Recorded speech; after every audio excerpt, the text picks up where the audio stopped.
ভারতের বিলাসবহুল যানবাহনের বাজার দিন দিন বাড়ছে, বিশেষ করে সুপার বাইক, যেগুলোর দাম শুনলে অবাক হতে হয় সাধারণ মানুষকে। আজ আমরা জানবো ভারতের এমন 3টি দামি বাইক সম্পর্কে যেগুলো মধ্যবিত্তের নাগালের একেবারে বাইরে। তালিকার শীর্ষে রয়েছে ডুকাটি সুপারলেজারা V4। এই বাইকটি অত্যাধুনিক কার্বন ফাইবার দিয়ে তৈরি এবং এটি মূলত রেসিং পারফরমেন্সের জন্য ডিজাইন করা হয়েছে। এর শক্তিশালী ইঞ্জিন 200 হর্স পাওয়ারের বেশি ক্ষমতা উৎপাদন করতে সক্ষম।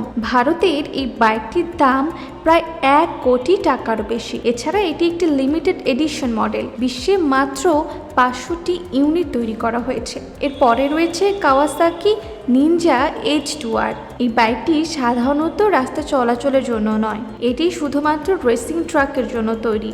এতে রয়েছে সুপারচার্জ ইঞ্জিন, যা প্রায় 300 হর্স শক্তি উৎপাদন করতে পারে। ভারতে এই বাইকটির দাম প্রায় 80 লাখ টাকা।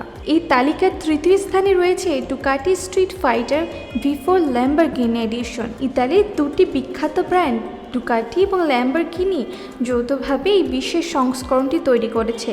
এর ডিজাইন এবং ফিনিশিং অত্যন্ত বিলাসবহুল, যা একে অন্য সব বাইক থেকে আলাদা করে তুলেছে। ভারতের এই বাইকটির দাম প্রায় 70 লাখ টাকার কাছাকাছি। বিশেষজ্ঞরা বলছেন এসব বাইক শুধুমাত্র পরিবহন মাধ্যম নয়, এগুলো স্ট্যাটাস এবং বিলাসিতার প্রতীক। উচ্চ মূল্য এবং রক্ষণাবেক্ষণ খরচের কারণে সাধারণ মধ্যবিত্ত মানুষের জন্য এসব বাইক একেবারে স্বপ্নের মতো।